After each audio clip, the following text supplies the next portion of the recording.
Hi అందరికీ నమస్తే. 365 days discipline ఛానల్లో ఇది డే 8. ఈరోజు కూడా ఎల్లిగా లేచాం, చక్కచక్క మన వర్క్ అయితే స్టార్ట్ చేస్తాం. కానీ కరెక్ట్గా కరెంట్ పోయింది, అయినా కంటిన్యూ చేసాం. మన డిసిప్లిన్కి మళ్ళీ వచ్చేసింది.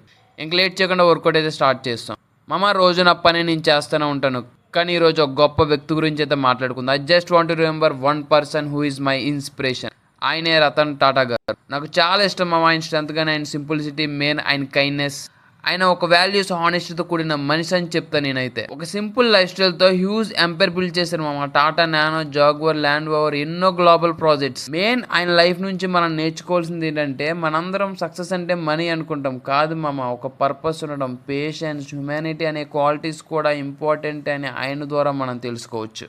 ఇంకా మన ఇండియాకి ప్రైడ్ ఇచ్చిన మనిషి, మన యంగ్ జనరేషన్కి ఇన్స్పిరేషన్. ఎన్ని ఫెయిల్యూర్స్ ఫేస్ చేసినా, ఎన్ని మిస్టేక్స్ జరిగిన రతన్ టాటా గారు నెవర్ గివ్ అప్ మైండ్ సెట్తో ఉన్న మనిషి. ప్రతి ఛాలెంజ్ ఒక ఆపర్చునిటీగా తీసుకున్నారు. ఇంకా ఎన్నో గూగుల్, యూట్యూబ్లో చూడండి మామ, వీలైతే చాలా ఇన్స్పైరింగ్గా ఉంటుంది. ఈ రోజే కాదు, ప్రతిరోజు మనం ఆయన గుర్తుపెట్టుకోవాలి, రెస్పెక్ట్ ఇవ్వాలి. బికాజ్ ఆఫ్ టాటా ట్రస్ట్ కొన్ని బిలియన్స్ ఆఫ్ రూపీస్ హెల్త్ కేర్కి, ఎడ్యుకేషన్కి, సోషల్ వెల్ఫేర్కి యూస్ చేస్తున్నారు మామ. కొన్ని వేల మందికి హెల్ప్ చేస్తున్నారు మామ. Today let's remember him, respect him, try to bring even a little of that greatness in to our own life.